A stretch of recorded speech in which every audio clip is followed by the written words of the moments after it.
সকলের উপর শ্রী শ্রী জগন্নাথ বলদেব সুভদ্রা মহারানীর কৃপা বর্ষিত হোক।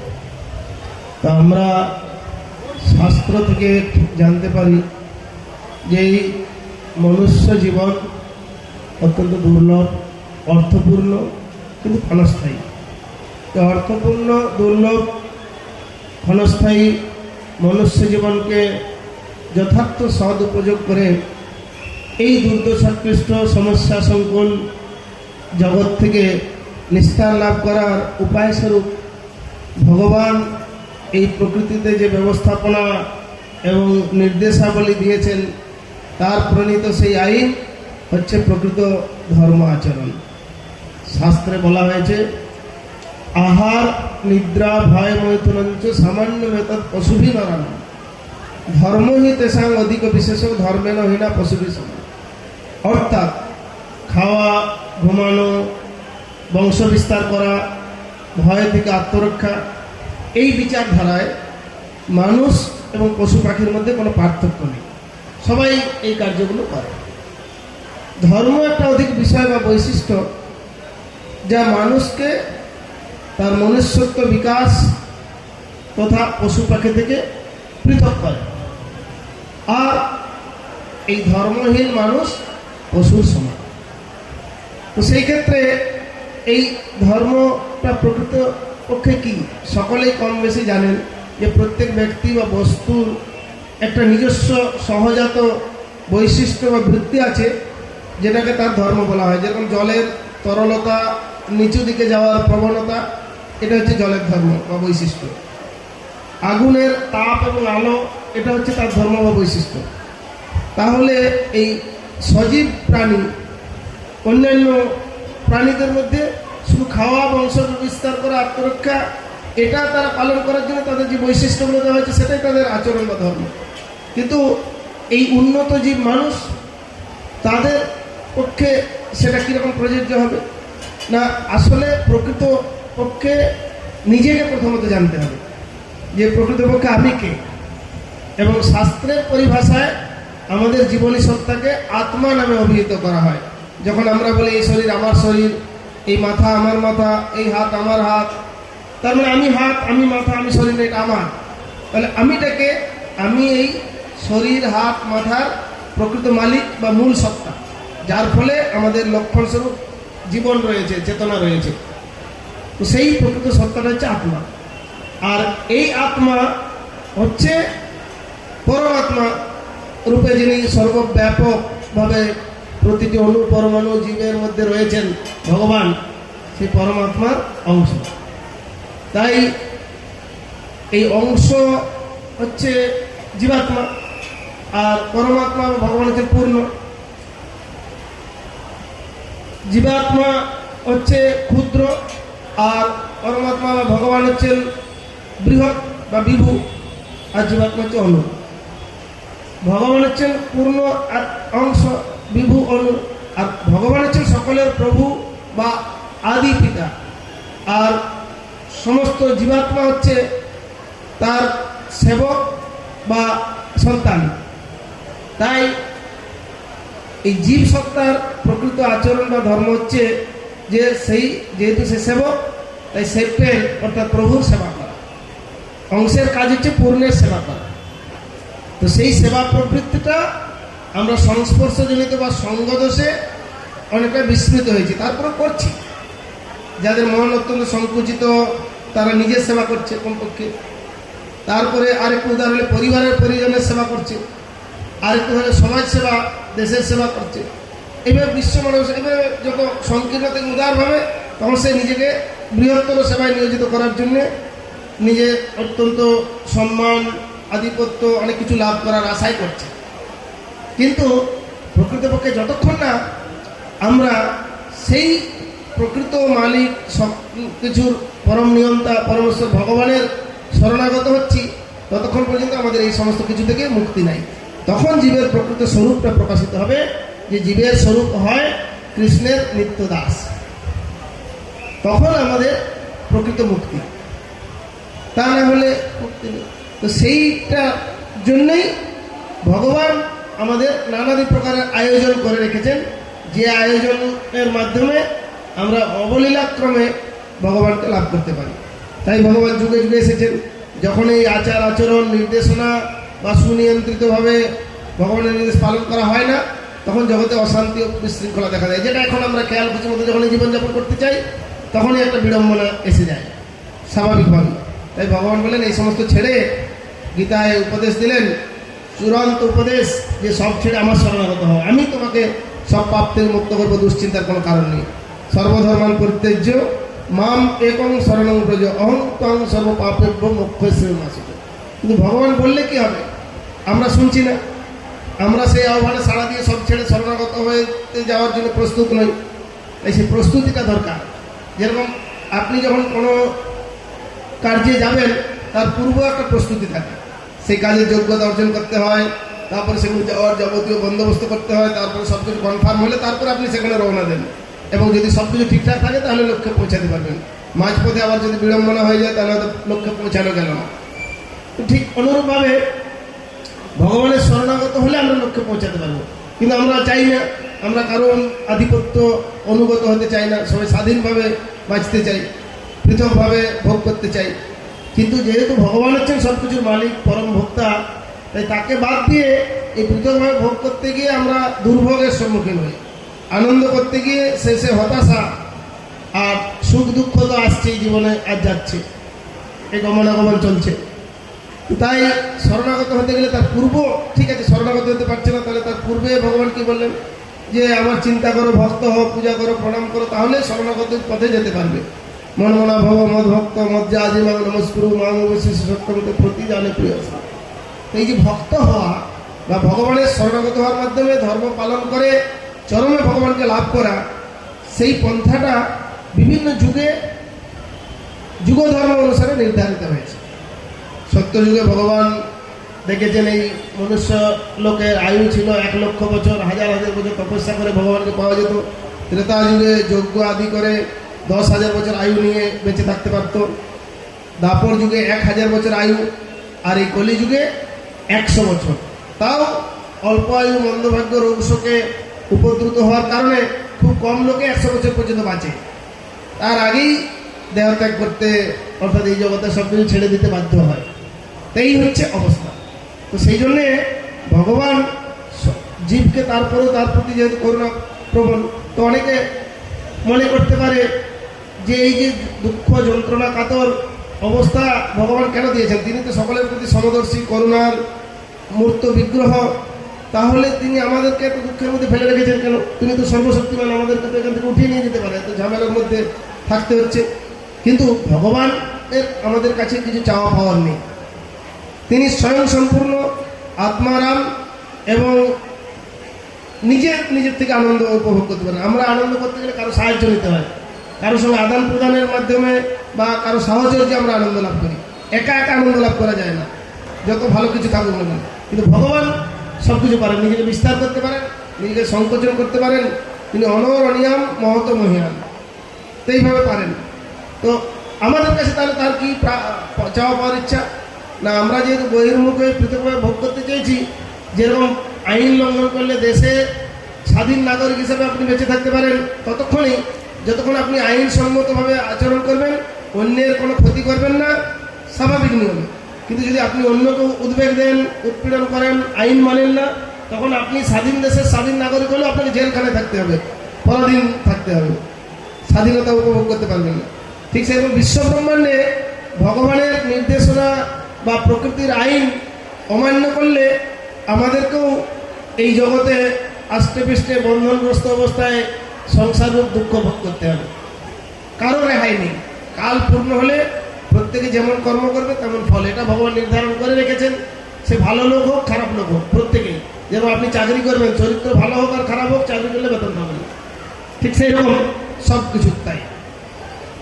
তো এই যে অবস্থা, এই অবস্থা থেকে মুক্ত করার জন্য ভগবান যুগে যুগে আসেন, এই ধর্মকে যথা নিয়মে সুশৃঙ্খলভাবে স্থাপন করার জন্য। সেই জন্য ভগবান গীতা এই কথা উল্লেখ করেছেন, যদা যদা এই ধর্মস্য গ্লানির্ভবতি ভারত অভ্যুত্থানম অধর্মস্য তদাত্মানং সৃজাম্যহম পরিত্রাণায় সাধুনাং বিনাশায় চ দুষ্কৃতাম ধর্ম সংস্থাপনার্থায় সম্ভবামি বিভূ। যেভাবে ভগবান তপস্যা রূপ যুগ ধর্ম স্থাপনের জন্য নরনারায়ণ ঋষি রূপে বদ্রীনাথে তপস্যা করেছিলেন। ত্রেতা যুগে যজ্ঞ আদি সুসম্পন্ন করে রাম রাজ্য স্থাপন করে তিনি স্বয়ং মর্যাদা পুরুষোত্তম রামচন্দ্র রূপে আবির্ভূত হয়েছিলেন।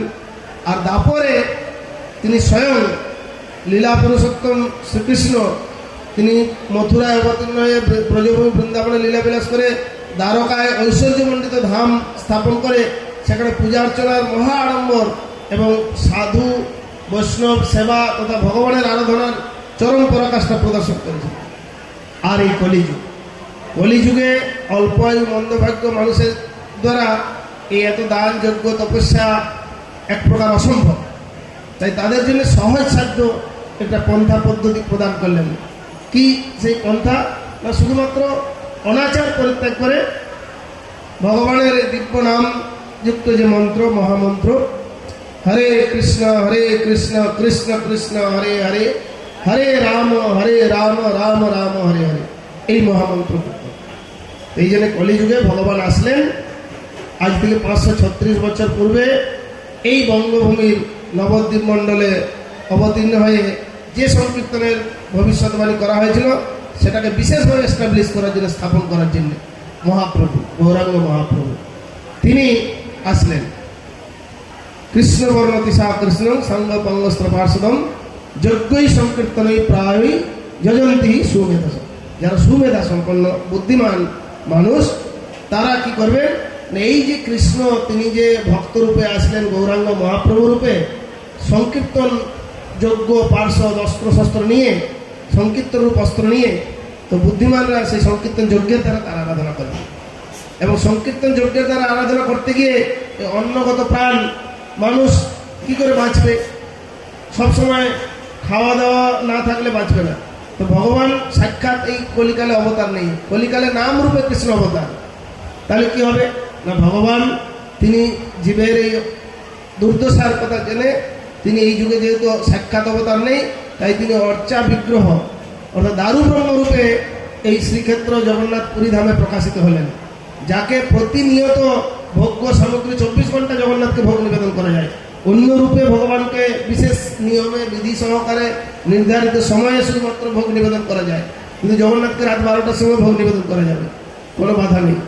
ঠিক আছে, প্রতিনিয়ত জগন্নাথকে ভোগ সামগ্রী নিবেদন করা যায় এবং তারপরে আমরা সেটা প্রসাদ, সর্বোপরি মহাপ্রসাদ রূপে সেটা গ্রহণ করে আমাদের জীবন ধারণ করতে পারি।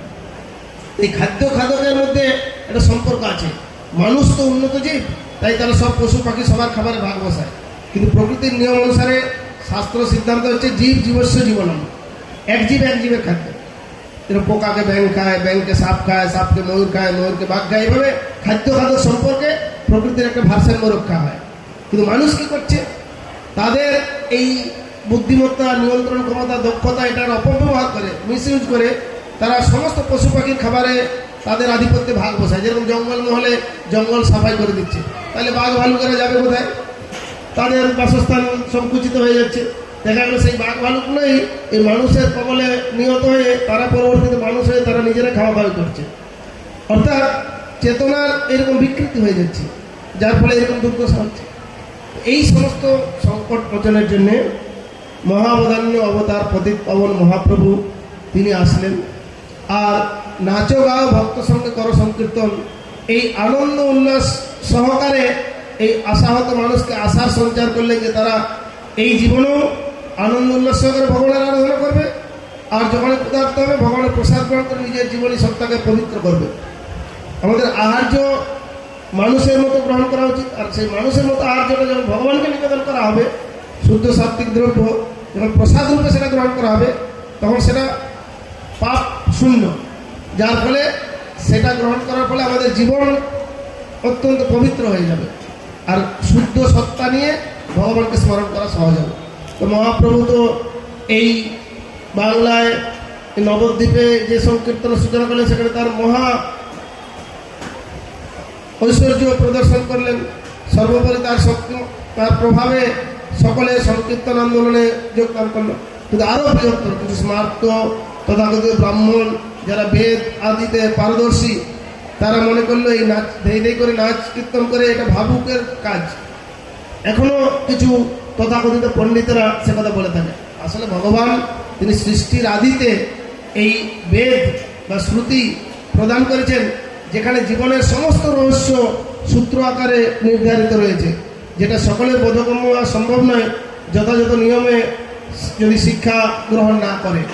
গুরুগৃহে, গুরু সান্নিধ্যে, গুরুকুলে সেরকমভাবে পর্যায়ক্রমে সেই মন্ত্র বেদ সূত্রের মর্মার্থ জানার প্রয়াসে সাধনা করতে হবে। এত সহজসাধ্য নয় যে আমরা 2-4 লাইন শ্লোক বলেই বিরাট কিছু হয়ে গেল। আর এখন তো সোশ্যাল মিডিয়া, ফেসবুক আর ইউটিউবের মাধ্যমে এখান থেকে ওখান থেকে একটু উদ্ধৃতি দিয়ে তারা লোকেদেরকে নানা প্রকার অপযুক্তি প্রদান করে বিভ্রান্ত করছে। এটা হচ্ছে আরেকটা সমস্যা। যদিও একটা সুরা সমস্যা একটা ভালো দিক হয়েছে যে কিছু ভালো তথ্য আমরা সেখান থেকে পাই, কিন্তু বেশিরভাগ বিভ্রান্তিকর তথ্য দিয়ে মানুষ নিজেদেরকে জাহির করতে চেষ্টা করছে। এটাই হচ্ছে সমস্যা। যাই হোক, মহাপ্রভু এই সমস্ত স্মার্ত, এই নিচু জাত উঁচু জাত ভেদাভেদ করে সকলকে ভগবানের কৃপা লাভ থেকে বঞ্চিত করে রেখেছিল, তার সেই সমস্ত ভেদাভেদ ঘুচে দিলেন। সেটা যেই ভজে সেই বড়, অভক্তহীন চার, কৃষ্ণ ভজনে নাই জাতি কুলাদি বিচার। আর আমরা শাস্ত্র সিদ্ধান্ত থেকে এই কথা জানতে পারি যে সেই লীলা পুরুষোত্তম কৃষ্ণই এই কলিযুগে দারুপূর্ণ রূপে জগন্নাথ, বলদেব, সুভদ্রা, সুদর্শনের চতুর্ধা মূর্তি রূপে প্রকটিত হয়ে সকল জীবকে অকাতরে করুণা বিতরণ করছেন। তাই করুণার পূর্ণ বিগ্রহ হচ্ছে এই জগন্নাথ। তাই মহাপ্রভু কি করলেন না, তিনি আরও জগতের বৃহত্তর কাজে নিজের ত্যাগ স্বীকার করলেন। সংসার পরিত্যাগ করে সন্ন্যাস গ্রহণ করে তিনি নীলাচল পুরী ধামে গেলেন এবং সেখানে জগন্নাথকে কেন্দ্র করেই তার জীবন। প্রকৃতপক্ষে জগন্নাথকে তিনি স্বয়ং কৃষ্ণরূপে দর্শন করতেন, আর কৃষ্ণ মহাপ্রভুকে কী রূপে দর্শন করতেন? রাধারানী রূপে। কারণ তিনি তো রাধারানীর ভাব এবং অঙ্গকান্তি এবং ভক্তিরস আস্বাদন করার জন্যই এই ভক্তরূপে এই জগতে অবতীর্ণ হয়ে যোগ্য অযোগ্য নির্বিচারে সকলকে ভগবানের এই কৃপা লাভের অভূতপূর্ব সুযোগ করে দিয়ে গেছেন। এবং আমাদের জন্যে তার উপদেশ হচ্ছে যে ভারত ভূমিতে হইল মনুষ্য জন্ম, যার জন্ম সার্থক করে কর পরোপকার। অর্থাৎ আমরা ভগবত ভক্তি অনুশীলনের মধ্যে দিয়ে নিজের জীবনকে গড়ে তোলা, আর সাথে সাথে সকলের সর্বাঙ্গীন উপকার সাধনে নিয়োজিত হওয়ার মাধ্যমে আমরা মনুষ্য জীবনকে সার্থক করতে পারি। তো এই জগন্নাথ কীভাবে, কার প্রতীকী বিষয় নিয়ে এই রথযাত্রার মহোৎসব উদযাপিত হয়, সেই বিষয়টা আমরা সংক্ষিপ্তভাবে স্মরণ করতে পারি। যে যখন এক সময় ভগবান যখন মথুরায় জন্মগ্রহণ করেন, তারপর ব্রজভূমি বৃন্দাবনে বিভিন্ন ভক্তদের সঙ্গে তার বিভিন্ন রসে সম্পর্কিত হয়ে তাদেরকে সেই আনন্দ আস্বাদন করান। আসলে ভগবানের বাবা মা, তার বন্ধু, তার প্রেমিকা কে হতে পারে? তিনি তো অনাদির আদি গোবিন্দ, সর্বকারণের কারণ। কিন্তু শুদ্ধ ভক্তের ভাব অনুসারে তিনি তাকে সেই সম্পর্কে আস্বাদন করানোর জন্য কাউকে পিতামাতা রূপে, কাউকে বন্ধু রূপে, কাউকে প্রেয়সী রূপে, কাউকে সেবক রূপে স্বীকার করেন। এবং সেটাই মহাপ্রভু বলছে, চারি ভাব ভক্তি দিয়া নাচাবো ভুবন। এই চারি ভাব ভক্তি দিয়ে কৃষ্ণ লীলা পুরুষোত্তম তিনি তার বাল্যলীলা থেকে শুরু করে রাসলীলা পর্যন্ত বৃন্দাবনে সম্পাদন করলেন। তো এইভাবে যখন এই বৃন্দাবনে লীলাবিলাস করতে কংসের কাছ থেকে বার্তা এলো, কেন কংস তো কৃষ্ণকে মারার জন্যে ছোট থেকে শুরু করে কৈশোর পর্যন্ত অনেক অসুরকে পাঠিয়েছে, অনেক মায়াবী বড় বড় শক্তিশালী অসুর, কিন্তু তারা গিয়ে কেউ আর ফিরে আসেনি। কংসের যেহেতু অভিশাপ ছিল, তাই কংস সরাসরি বৃন্দাবনে যেতে পারেনি। তাই কংস চিন্তা করলো, ওইখানে আমার পক্ষে যাওয়া সম্ভব না, আর আমার শক্তিহীন হয়ে যাচ্ছে সব অসুরগুলো, আমার যারা মহাবলশালী সমস্ত মায়াবী অসুর সব মরে গেল, তাহলে কী হবে? কৃষ্ণকে আমি আমার প্রাসাদে নিয়ে এসে মারব। এই পরিকল্পনা করে অক্রূরকে দিয়ে কৃষ্ণ বলরামকে বৃন্দাবনের থেকে আনার ব্যবস্থা করলেন। আর তখন কৃষ্ণ বলরাম আসবেন, ব্রজবাসীরা তাদের প্রাণের থেকেও অধিক ভালোবাসে কৃষ্ণকে। কেননা আমরা শ্রীমদ্ ভাগবত থেকে জানতে পারি যে আরাধ্য ভগবান ব্রজেশতন তদ্ধাম বৃন্দাবন রম্যা কাচিত উপাসনা ব্রজবধূ বর্গেন যা কল্পিতা শ্রীমদ্ ভাগবতম প্রমাণম অমলম প্রেম প্রমার্থ মহান শ্রীচৈতন্য মহাপ্রভুর মতর বিদম তত্রাদৌকা। যে আরাধ্য ভগবান হচ্ছেন কৃষ্ণ, তার ধাম বৃন্দাবন। আর ব্রজবাসীরা যে ভালোবাসা, যে প্রেম দিয়ে সেবা করেছিলেন, সেটা সর্বশ্রেষ্ঠ প্রমাণ অমল পুরাণ শ্রীমদ্ ভাগবতম। তাই তাতে অনাদর করলে আমাদের কোনো গতি নেই। তো ভগবান হচ্ছেন প্রেমের ভিখারি। আমাদের কাছ থেকে তিনি কি চান না ভালোবাসা, অনাবিল অন্তরের অন্তঃস্থল থেকে যেন তাকে ভালোবাসতে পারি, সব কিছু তার চরণে সমর্পণ করতে পারি। তো এই যে ভালোবাসাটা জোর করে ভালোবাসানো যায় না কাউকে। এই জগতের যে প্রকার ভালোবাসা আমরা জানি সেটা শুধুমাত্র ভোগের উপরে আধারিত, আদান প্রদানের উপরে আধারিত, আর মনের মিলের সঙ্গে সম্পৃক্ত।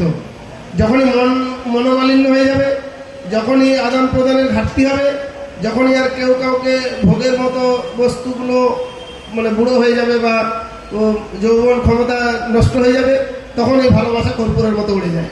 অর্থাৎ ভালোবাসার স্থায়িত্ব অতি অল্প, নগণ্য, স্থায়ী না। কিন্তু ভগবানকে কেন্দ্র করে যে ভালোবাসা, সেটা হচ্ছে প্রকৃত ভালোবাসা এবং এটা হচ্ছে স্থায়ী। সেই কারণেই সেই ভালোবাসায় সম্পৃক্ত ছিল বলেই ব্রজবাসীরা তাদের প্রাণের থেকেও অধিক কৃষ্ণকে ভালোবাসতে পারত। তাই কৃষ্ণ যখন চলে যাবেন তারা ছাড়তে চায় না, কিন্তু কৃষ্ণ তাদেরকে বোঝালেন যে শুধুমাত্র মিলনেই ভালোবাসার আনন্দ নয়, বিরহেও ভালোবাসার অপ্রাকৃত আনন্দ লাভ করা যায়। আর কর্তব্যের পথে প্রকৃত প্রেম কখনো বাধা হতে পারে না। তাই তোমরা চিন্তা করো না, আমার কর্তব্য সমাপ্ত করে আমি ঠিক আবার বৃন্দাবনে ফিরে আসব। এই কথা দিয়ে তাদেরকে আশ্বস্ত করে কৃষ্ণ চলে গেলেন। তারপরে তো মথুরায় যা কিছু ঘটনা সংঘটিত হয়েছে সে তো সকলেই জানেন, যে কীভাবে কুবলয় হাতি থেকে শুরু করে আর চানুর মুষ্টিককে থেকে সর্বশেষ কংসকে, এবং তারপরে কংসের অনুচর বারবার যখন মথুরা আক্রমণ করে সেই সমস্ত অসুরদেরকে একে একে সব বধ করে শেষে এই উৎপাত থেকে মথুরাবাসীকে রক্ষা করার জন্য তিনি কি করলেন না দ্বারকায় এক ঐশ্বর্যমণ্ডিত ধাম রাতারাতি প্রকট করলেন। বিশ্বকর্মাকে নির্দেশ দিলেন এরকম বহু প্রাসাদ মহল নির্মাণ করার জন্য, এবং মথুরাবাসীকে সকলকে সেখানে নিয়ে চলে গেলেন। এইভাবে দ্বারকাধীশ কৃষ্ণরূপে মহা ঐশ্বর্যশালী দ্বারকা ধামে তিনি রাজত্ব করতে লাগলেন। তারপর মধ্য পর্যায়ে কুরুক্ষেত্রের যুদ্ধ সমুপস্থিত হলে অসুরের অংশে জন্মগ্রহণকারী দুর্যোধন আদি যেমন পাণ্ডবরা দেবতার অংশে জন্মেছে তাদেরকে বঞ্চিত করলো, আর এই পাণ্ডবরা যেহেতু কৃষ্ণের শরণাপন্ন ছিলেন তাই কৃষ্ণ সেই যুদ্ধে অংশগ্রহণ করলেও তিনি স্বয়ং যুদ্ধ করেননি। কিন্তু তার দেওয়া অমূল্য জীবন যুদ্ধে জয়লাভ করার যে উপদেশ যা ভগবদ্গীতায় বর্ণিত হয়েছে, সেই উপদেশ শ্রবণ করে অর্জুন অভিভূত হলেন। কর্মের কথা, জ্ঞানের কথা, যোগের কথা, সর্বোপরি ভক্তির মাধ্যমে যে ভগবান বশীভূত হন, সেই শক্তিতে তাকে জানা যায়, দেখা যায়, তার সঙ্গে আদান প্রদান করা যায়, সেই বিষয়টা সুস্পষ্ট করলেন যখন দেখালেন প্রত্যক্ষভাবে অর্জুনকে দিব্য দৃষ্টি দিয়ে তার সেই বিশ্বরূপ। এবং তিনি বললেন যে ভক্তাৎ অনন্যয়া সত্য এবং বিধ অর্জুন জ্ঞাতুম দ্রষ্টুম চ তত্ত্বেন প্রবেষ্টুম চ পরন্তপ, যে ভক্তির অনন্য শক্তিতেই আমাকে জানা যায়, আমাকে দেখা যায়, আর তত্ত্বজ্ঞান আহরণ করার ফলে যে যোগ্যতা হয় সেই যোগ্যতার ফলে সে আমার ধামে অর্থাৎ ভগবান যেখানে নিত্য অবস্থান করে সেখানে প্রবেশ করার অধিকার লাভ করে। তো এইভাবে ভগবান পরবর্তীতে এক সময় দ্বারকায় যখন মহিষীদের নিয়ে লীলাবিলাস করেন তখন কি হয়েছিল, সূর্যগ্রহণ উপস্থিত হয়।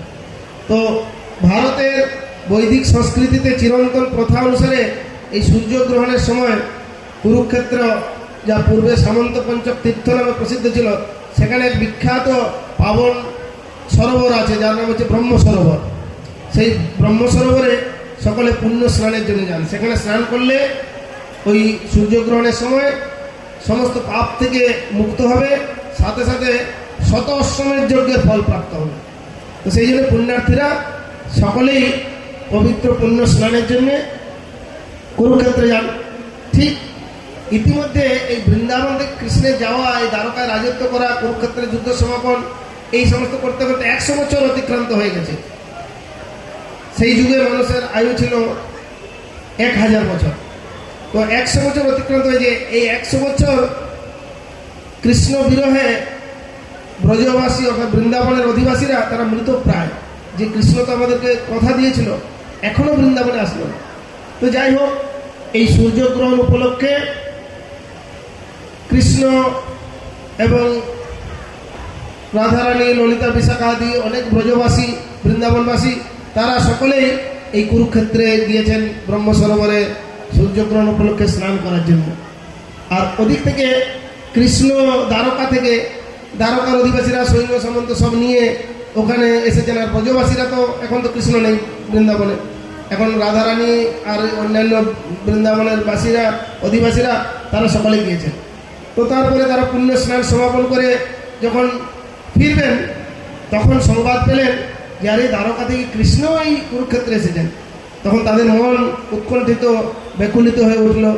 বহুকাল পরে আমরা আমাদের প্রাণের কৃষ্ণকে দর্শন লাভ করব।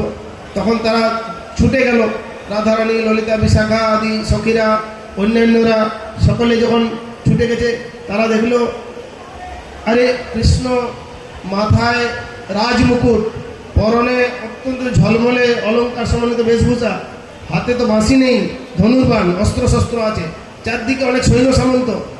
তখন এই প্রকারে কৃষ্ণকে দর্শন করে রাধারানী অন্যান্যদেরকে বলছে আরে এ তো আমাদের সেই ব্রজের কৃষ্ণ না, এ কোন কৃষ্ণ?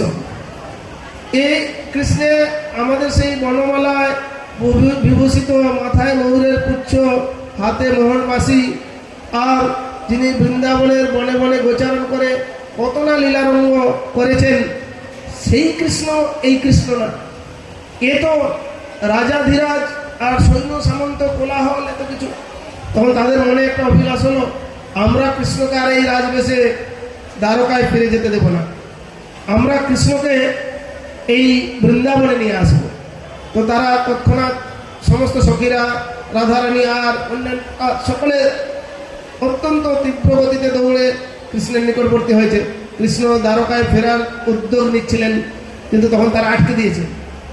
আর সেই রথের মধ্যে কৃষ্ণকে অত্যন্ত যত্ন সহকারে আরোহণ করিয়েছেন, বলরামকে উঠতে বলেছেন। আর যখন রথ আসবে উপক্রম, তখন যে সুভদ্রা সঙ্গে ছিল, সুভদ্রা কি থেকে যাবে নাকি? সুভদ্রাকে মধ্যবর্তী স্থানে বসানো হয়েছে। আসলে সুভদ্রা হচ্ছেন যোগমায়ার প্রকাশ। যে যোগমায়া যখন কৃষ্ণ কংসের কারাগারে আবির্ভূত হয়েছিলেন, তখন তিনি যশোদার কন্যা রূপে আবির্ভূত হয়েছিলেন। বসুদেব যেখানে কৃষ্ণকে রেখে এসে সেই কন্যাকে পরিবর্তন করে নিয়ে এসেছিল। আর তারপরে সেই যোগমায়া অষ্টভুজা দেবী আবির্ভূতে কংসকে শাসন করেছিলেন যে ওরে দুর্মতি, তোর যে বধ করার জন্য আবির্ভূত হয়েছে স্বয়ং ভগবান, তিনি গোকুলে পাঠছে।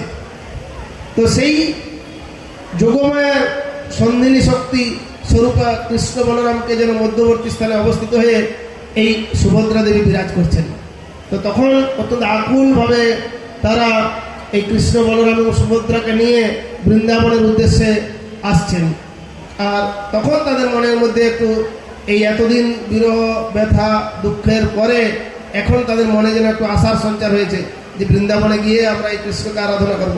তো তারই স্মরণে প্রতীকী স্বরূপ পরবর্তীতে এই রথযাত্রার সূচনা হয়। যে প্রকাশটা ঘটে জগন্নাথপুরী নীলাচল ক্ষেত্রধামে, মহারাজ ইন্দ্রদ্যুম্ন তিনি এই নীলমাধব ভগবানকে দর্শনের আকাঙ্ক্ষায় ব্যাকুলিত হয়েছিলেন, কিন্তু এই যুগে সেইভাবে সেই পর্যায়ে আরাধনা করা সম্ভব নয়। তাই তিনি ভগবানের আদেশ প্রাপ্ত হয়ে তার বিগ্রহ নির্মাণ করার জন্য ব্যাকুলিত হলেন। স্বয়ং ভগবান দারু ব্রহ্মরূপে সমুদ্রপথে চক্রতীর্থে এসে উপনীত হলো, সেই থেকে বিগ্রহ প্রস্তুত হলো।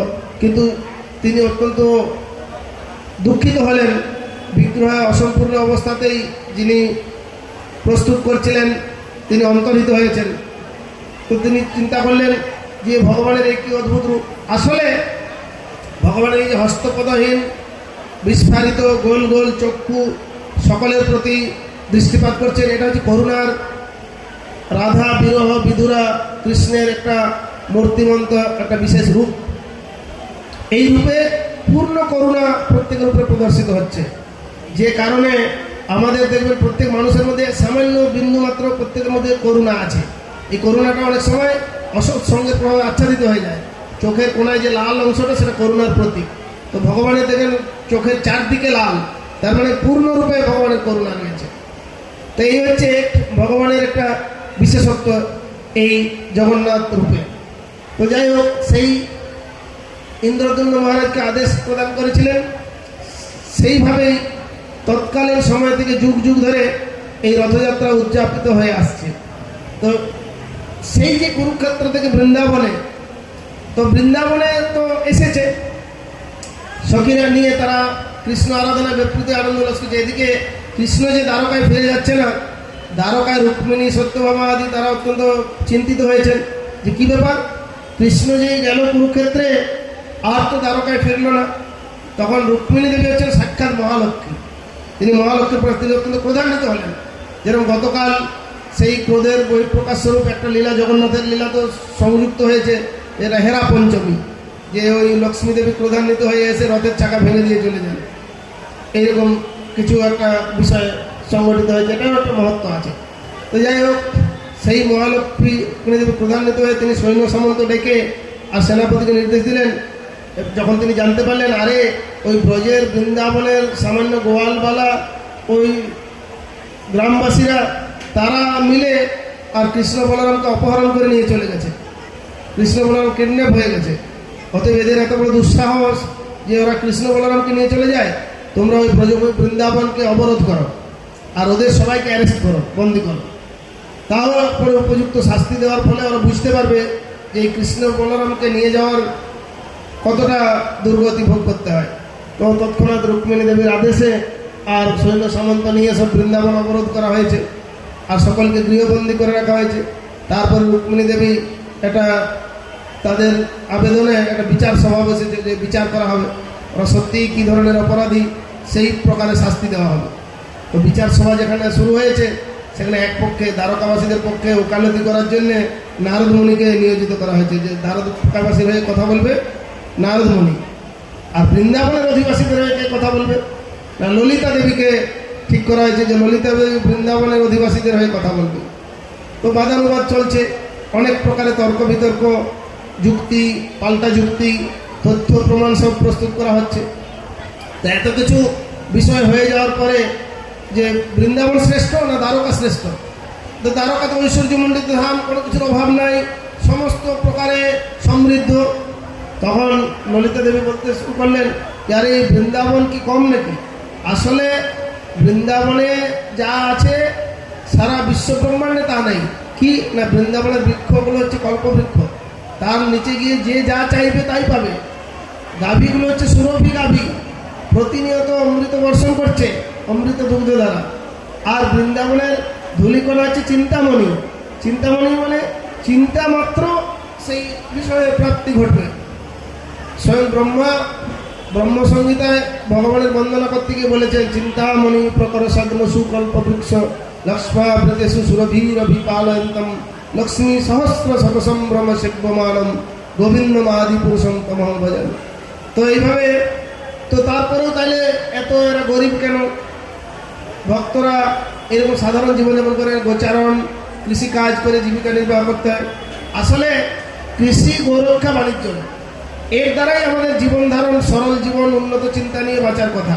কিন্তু আধুনিক কলিযুগের প্রভাবে মানুষ চাকচিক্যের প্রতি যে পরিমাণ অর্থ ব্যয় করে, সময় ব্যয় করে, খাদ্য খাবারের প্রতি ততটা ব্যয় করে না, যার ফলে মানুষের জীবনটা অস্থিতিশীলতায় ভরে গেছে। সবসময় উদ্বেগ, টেনশন, এই নিয়ে জীবন বড় জটিল।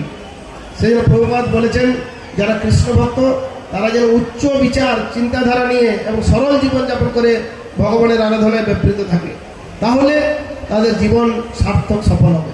তো যাই হোক, এভাবে ললিতা দেবী বলছেন কিন্তু ব্রজবাসীদের ঐশ্বর্যের প্রকাশ নেই কেন না, মাধুর্য বা প্রেমের ভালোবাসার আধিক্যে সেখানে ঐশ্বর্য চাপা পড়ে গেছে।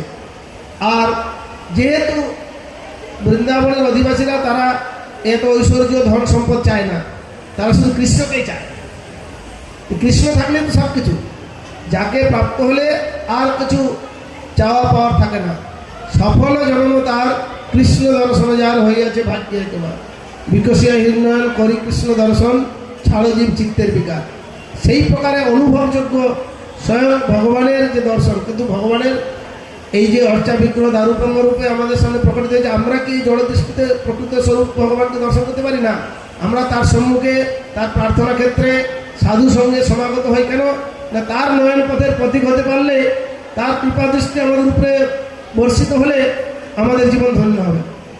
সেই জন্য জগন্নাথ অষ্টকমে জগন্নাথের প্রতি প্রতিনিয়ত প্রার্থনা করে আমরা বলতে পারি কদাচিৎ কালিন্দী তট বিপিন সঙ্গীত তরল মুদাভির নারী বদন কমলাস্বাদ মধুপ রমা শম্ভু ব্রহ্মামরপতি গণেশার্চিত পদ জগন্নাথ স্বামী নয়ন পদগামী ভব তুমি ভুজে সব্যে বেনুন শ্রী শ্রী শিখবিচ্ছং কটিতটে দুকুলং নেত্রান্তে সহচর কটাক্ষং বিদধতে সদা শ্রীমদ বৃন্দাবন বসতি লীলা পরিচয় জগন্নাথ স্বামী নয়ন পথগামী ভব তুমি।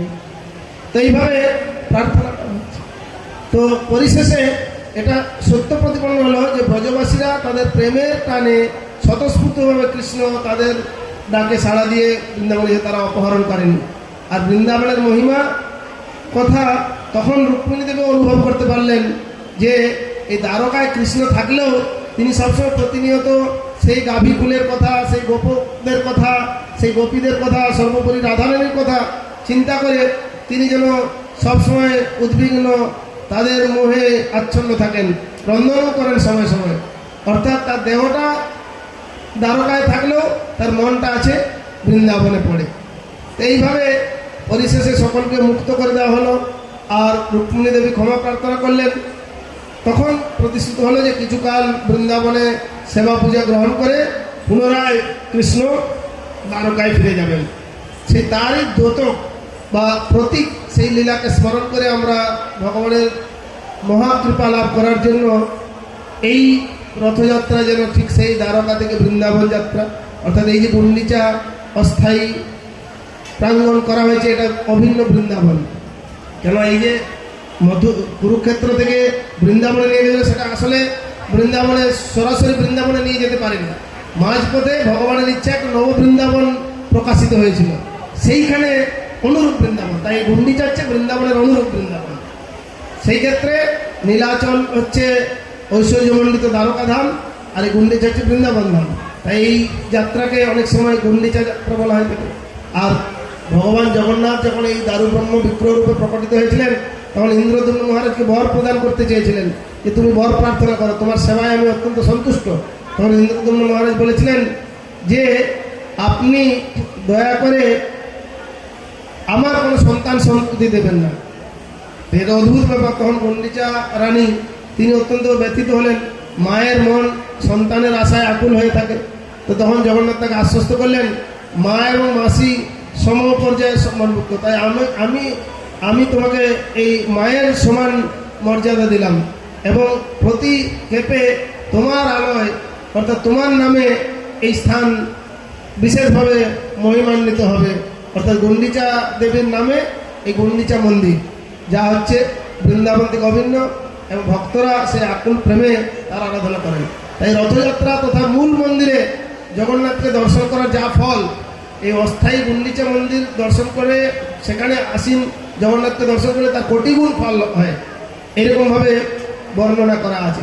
তাই আজ সেই রথযাত্রা মহোৎসব, জগন্নাথ কথার অর্থই হচ্ছে তিনি জগৎ তথা বিশ্ব ব্রহ্মাণ্ডের মালিক, নাথ, সকলের গতি।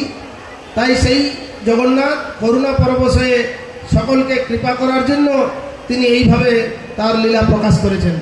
আর মহাপ্রভু যখন সমস্ত ভক্তকে আহ্বান করে এভাবে মহাসংকীর্তন সহযোগে রথযাত্রায় জগন্নাথ পুরীতে উদযাপন করলেন, এবং তার অনুগামী সেনাপতি ভক্ত হিসাবে ইস্কন প্রতিষ্ঠা লগ্নে শ্রী অভয়চরণ অরবিন্দ ভক্তিবেদান্ত স্বামী প্রভুপাদ তিনি পাশ্চাত্য দেশেও এই যাতে তারাও জগতের নাথ, কেননা মূল মন্দিরে কিছু কুসংস্কার রয়েছে, সেটা অনেক যুগ ধরে চলে আসছে। সেই কুসংস্কার যে তারা কিনা তারা গায়ের রং সাদা, তাদের তাদেরকে ওই মন্দিরে ঢুকতে দেওয়া হয় না। কিন্তু তারা কতটা মূর্খ। যদিও আমাদের পার্লামেন্টে যখন সংবিধান হয় দেশের, তখন একবার সংবিধানে পাস হয়েছিল যেরকম উঁচু জাত, নিচু জাত, সাদা চামড়া, কালো চামড়া এরকম বিচার করা যাবে না। যারা সনাতন ধর্ম সংস্কৃতি মানে, যারাই শুদ্ধ বস্ত্র পরিধান করে সকলঙ্গে যাবে, তারা জগন্নাথ মন্দিরে প্রবেশ করতে পারবে। কিন্তু এখনও সেটা কার্যকরী করতে পারেনি কোনো সরকার বা কেউ। এখনও সেই পান্ডাদের অন্ধ গোড়ামি রয়ে গেছে, তারা সাদা চামড়ার লোকদেরকে মন্দিরে ঢুকতে দেয় না। কিন্তু অনেক মুসলমান ঢুকে যায়, প্যান্ট শার্ট পরে কে মুসলমান কে হিন্দু কী করে বুঝবে, ওরা আটকাতে পারে না। কিন্তু এদের যদি বিদেশিদের গায়ের রং সাদা, অত শুদ্ধ জীবনযাপন করে ভগবানের সমাগত, তাদেরকে ঢুকতে দেয় না। যাই হোক, সেটা তাদের দুর্ভাগ্য। কিন্তু হয়তো জগন্নাথের এটা ইচ্ছা যে ওদের উড়িষ্যার একটা বিখ্যাত অ্যাস্ট্রোলজার, তারা ওই স্কন্দ পুরাণ আদি শাস্ত্র নিয়ে ওদের একটা কি পঞ্জিকা আছে, মাদলা পঞ্জিকা, সেটার কথা নাকি অপ্রান্ত হয়ে যায়। সেখানে কি একটা ভবিষ্যৎবাণী করা আছে যে এইভাবে জগন্নাথের কঠোর অনুশাসন গোড়ামির জন্যে জগন্নাথ আর ওই মূল মন্দিরে থাকবে না। জগন্নাথ যদি কোনো বিদেশি বা এই ঢোকে তাহলে জগন্নাথ তাদের সঙ্গে চলে যাবে। অ্যাকচুয়ালি জগন্নাথের বিভিন্ন লীলাতেও আমরা জানতে পারি যে সেখানে জগন্নাথের ক্ষেত্রে কাউকে প্রবেশ করতে বাধা দিলে কি হবে, জগন্নাথ সেই ভক্তের ডাকে তিনি সেখানে চলে আসেন। তাই ছিল ভক্তি সিদ্ধান্ত সরস্বতী প্রভুপাদ বলতেন যে তোমরা ভগবানের এমনভাবে সেবা করো যে তোমাকে ভগবানকে কে দেখতে দিল, যেতে দিল বা দর্শন করার জন্য আকুল হতে হবে না, তুমি এমন সেবা করবে যে ভগবান তোমাকে দেখতে আসবে। তো এই জন্যে চিন্তার বাক্ষেপের কিছু নাই। আর সেটাই যেন পরবর্তীতে বিশেষভাবে মহাপ্রভুর কৃপায় আপামর জনসাধারণ সেই জগন্নাথের কৃপা লাভের সৌভাগ্য অর্জন করছেন। এখন প্রভুপাদের সময় তিনি 8-10টা দেশের শহরে এই রথযাত্রা সূচনা করেছিলেন। বর্তমানে শতাধিক দেশে এই জগন্নাথের রথযাত্রা এরকম সংকীর্তন সহ মহা আড়ম্বরে উদযাপিত হচ্ছে। সর্বোপরি এই পুণ্যভূমি ভারতে বিভিন্ন জায়গায় যে স্থানে কোনোদিন হয়নি, আমরা দেখছি সব জায়গায় এর প্রচার এবং প্রসার ঘটেছে, যার ফলে সকলেই জগন্নাথের কৃপা লাভের সুযোগ বা সৌভাগ্য লাভ করছেন। কিন্তু এই সুযোগ বা সৌভাগ্যকে ধরে রাখতে হলে আপনাদেরকে ভগবানের সঙ্গে নিজের জীবনকে কাজ কর্ম ব্যস্ততার মধ্যে থেকেও যুক্ত করতে হবে, কানেক্ট করতে হবে। কীভাবে না, কৃষ্ণের সংসার করো ছাড়ি অনাচার, জীবে দয়া কৃষ্ণ নাম সর্বধর্মসার, এই সত্যটুকু মনে রেখে নিয়মিতভাবে যদি ভগবানের এই যে করুণা লাভ করছেন, এই যে সৌভাগ্যের অধিকারী হচ্ছেন, এই সৌভাগ্যটাকে ধরে রাখতে গেলে নিয়মিতভাবে ভগবানের এই দিব্য নাম হরে কৃষ্ণ কৃষ্ণ কৃষ্ণ হরে হরে, হরে রাম রাম রাম হরে হরে, এই মহামন্ত্র যখন আমরা নিজে নিজে করি সেটা জপ, উচ্চস্বরে কীর্তন আর সম্মিলিতভাবে সংকীর্তন। তো এই সংকীর্তন যজ্ঞ হচ্ছে এই যুগের যুগধর্ম। আর এই সংকীর্তন যজ্ঞের দ্বারা যখন ভগবানের আরাধনা করা হয় তখন ভগবান আমাদের প্রতি বিশেষ প্রসন্ন হন। এই প্রকৃত সনাতন ধর্মের আচরণের মূল বিষয়টা হচ্ছে এরকম। তো এই জগন্নাথের সঙ্গে সম্পর্কিত ভক্তের বহুবিধ লীলা রয়েছে।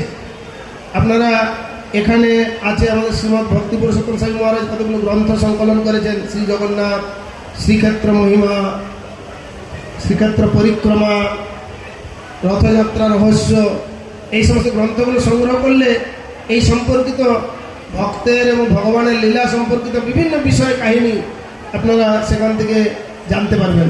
এবং এটা আমাদের জীবনের জানা পক্ষে যেরকম আনন্দদায়ক, জীবনকে মঙ্গলময় করে তুলবে ভগবানের এই সমস্ত লীলাবিলাসের কথা পাঠ করলে, শ্রবণ করলে, কীর্তন করলে। কেননা ভগবান গীতায় এই কথা আমাদের উপদেশ দিয়েছেন যে আমাদের প্রকৃত আনন্দ লাভের উপায়টা কীরকম না, মচ্চিত্তা মদগত প্রাণা বোধয়ন্ত পরস্পরম কথয়ন্তশ্চমাং নিত্যম তুষ্যন্তি চ রমন্তি চ।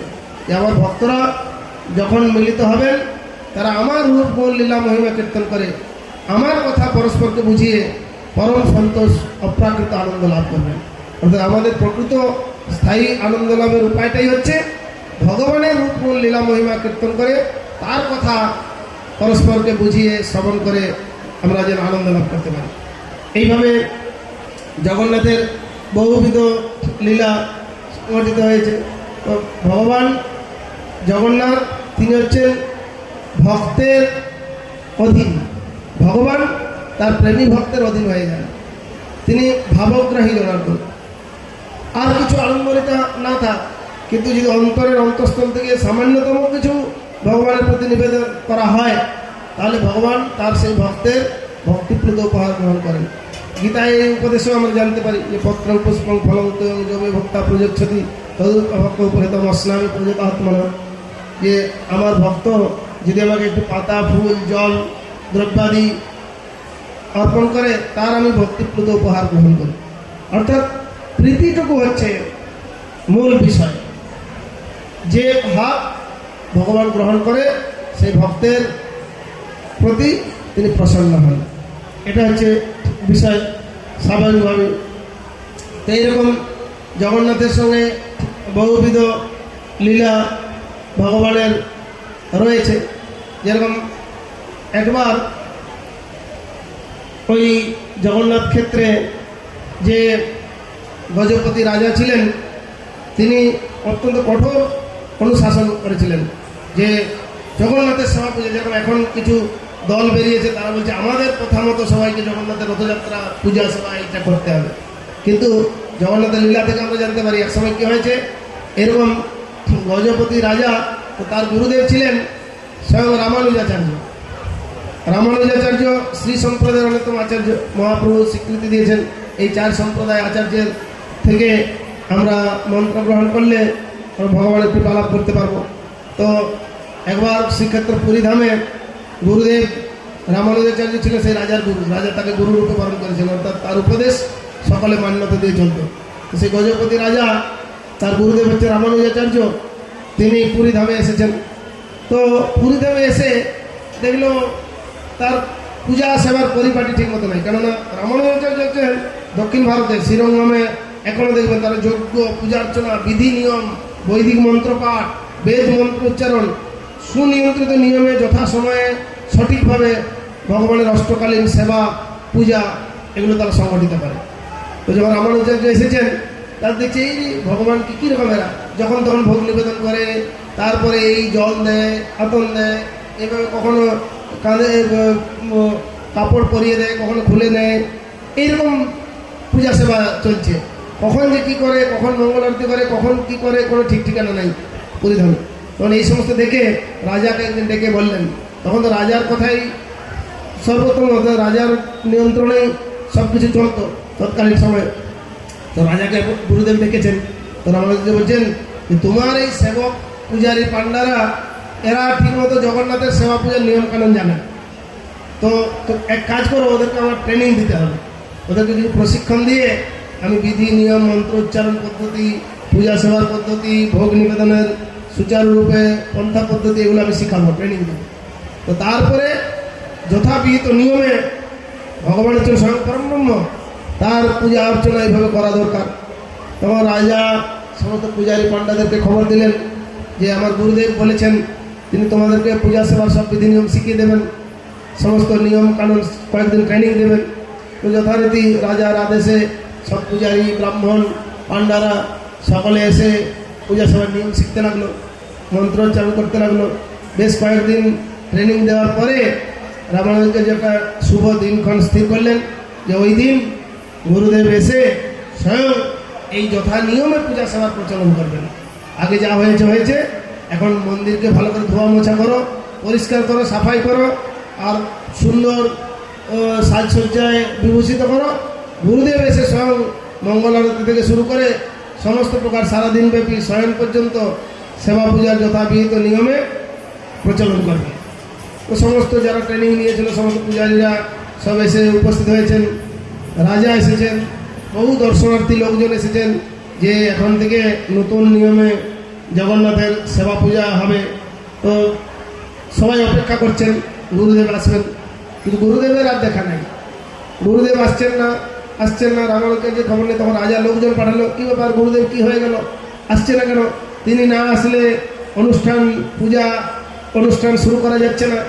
তো গুরুদেব যেখানে থাকতেন সেখানে পাঠানো হয়েছে, সেখানে নেই।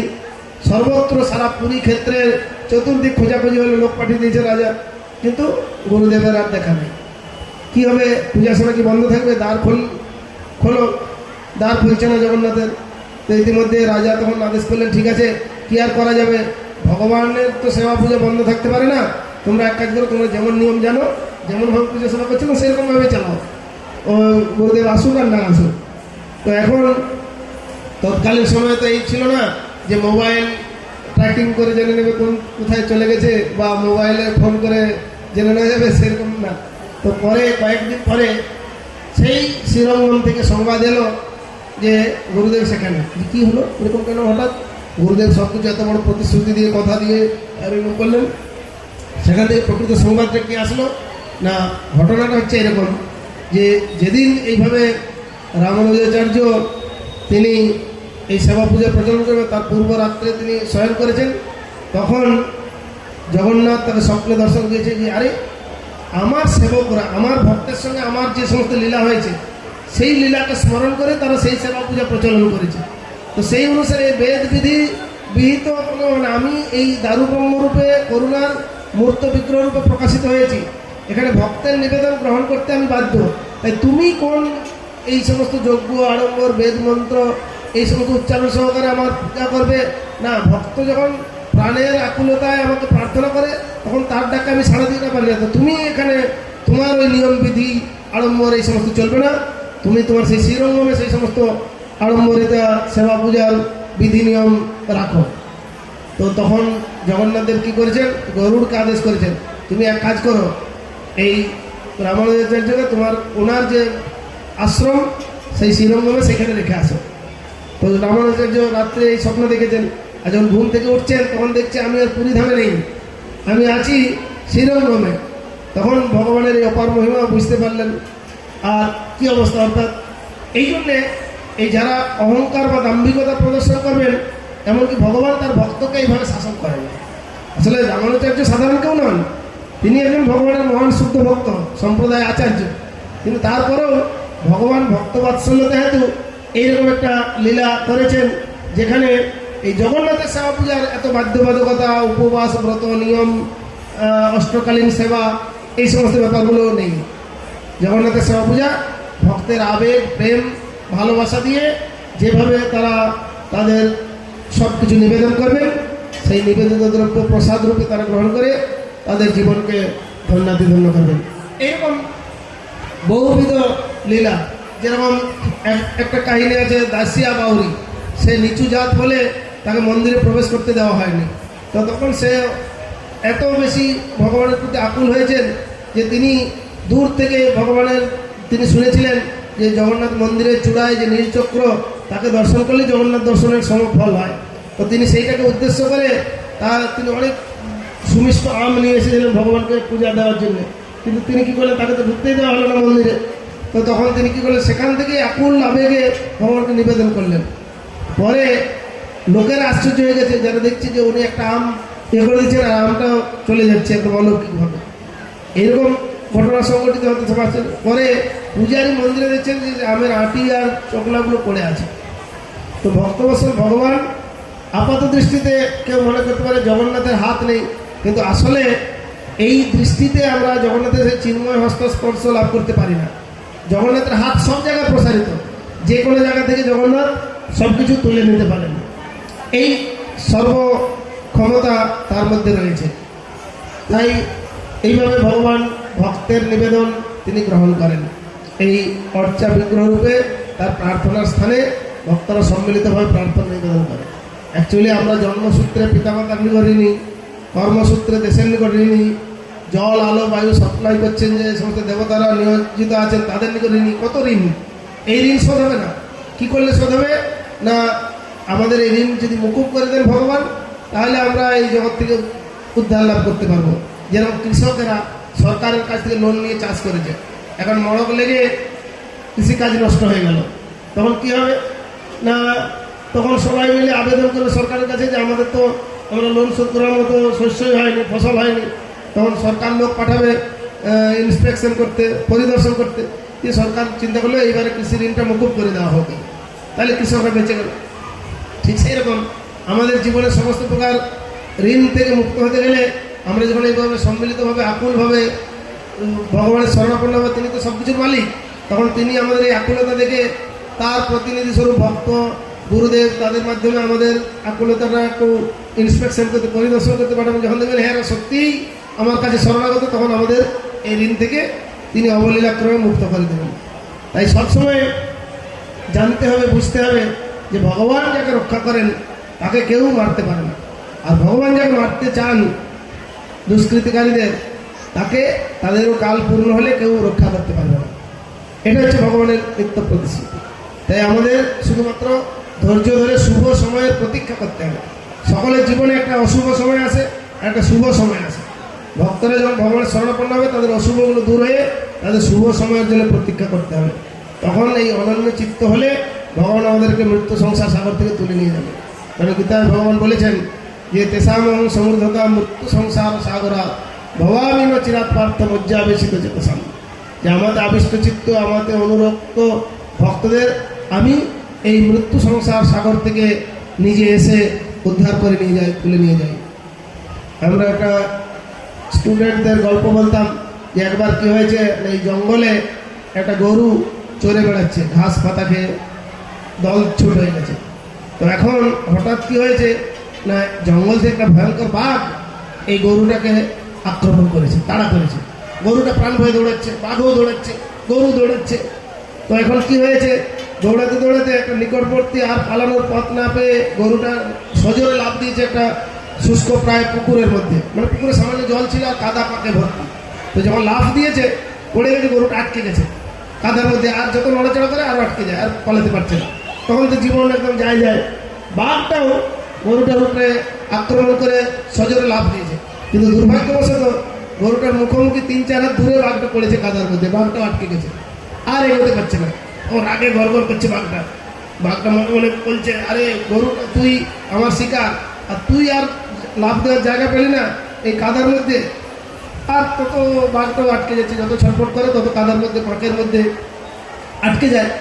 তখন গরুটা মুখোমুখি বলছে, আরে তখন গরুটা একটু আশ্বস্ত হয়েছে যে নিশ্চয়ই আমার প্রভু আমাকে অবশ্যই কৃপা করবেন। তখন গরুটা বলছে বাঘটাকে, যে তোমার মালিক আছে? বাঘ রাগে বলছে, আমার মালিক কিসের? আমি এই বনের মালিক, আমি সর্বশক্তিমান, আমি সর্বময়, আমার মালিক। বলছে এইখানেই তোমার বিপদ, আমার মালিক ঠিক আমাকে খুঁজতে খুঁজতে এসে এখান থেকে তুলে নিয়ে যাবে, উদ্ধার করে নিয়ে যাবে, কিন্তু তোমার জীবনে দুর্ভাগ্য নেমে আসবে। তো ঠিক তাই হলো। খুঁজতে খুঁজতে সেই গরুর মালিক দেখলো যে পুকুরের পাঁকে গরুটা পড়ে আছে, আর দূরে একটা বাঘ। তখন ও গরুটাকে তোলার ব্যবস্থা করার জন্য অনেক লোকজন ডাকলো। তো লোকজনরা লাঠি ছোটা নিয়ে এসে বাঘটাকে পিটিয়ে মেরে ফেলে আর গরুটাকে ওখান থেকে উদ্ধার করলো, তুলে আনলো। তো এটা বলার উদ্দেশ্য হচ্ছে যে এই যে আমাদের প্রকৃত মালিকের উপরে অর্থাৎ ভগবানের উপরে আস্থা ভরসা রাখলে আমরা যদি দুর্বিপাকে পড়েও যাই, বিপদাপন্ন হই, তবু তার শরণাগতি অবস্থা থেকে বিচ্যুত না হই, তাহলে ঠিক সেই বিপদ অবস্থা থেকে ভগবান আমাদেরকে উদ্ধার করবেন, রক্ষা করবেন, এই বিষয়ে কোনো সন্দেহ নাই। জগতের নাথ জগন্নাথ তিনি করুণার মূর্ত বিগ্রহ। তাই সকলকে কৃপা করার জন্য এই সমস্ত ভগবান যে বিভিন্ন সময়ে বিভিন্ন লীলাবিলাস করেছেন, এই লীলাবিলাসের উদ্দেশ্যটাই হচ্ছে জগৎজীব যাতে ভগবানের সেই লীলাকে স্মরণ করে, সেই উপলক্ষকে কেন্দ্র করে ভগবানের বিশেষ কৃপা লাভের, সাধুসঙ্গ সেবা করার সুযোগ গ্রহণ করে তাদের জীবনকে ধন্য করেন, মঙ্গলময় করে তোলেন। এই জন্যেই এই সমস্ত আয়োজন হয়ে আসছে যুগ যুগান্ত ধরে। তাই আমাদের প্রকৃত ধর্মপথে যদি জীবনযাপন করা হয় আর ভগবানের দিব্য নাম কীর্তন করা হয়, তাহলে আমাদের আর দুশ্চিন্তার কোনো কারণ নেই। সমস্ত দুশ্চিন্তা থেকে নিত্য আনন্দময় মঙ্গলময় জীবনযাপন করতে পারবেন সকলেই। এটাই হচ্ছে ধর্মপথে থাকার, প্রকৃত পথে থাকার একটা বিশেষ উদ্দেশ্য এবং উপায়।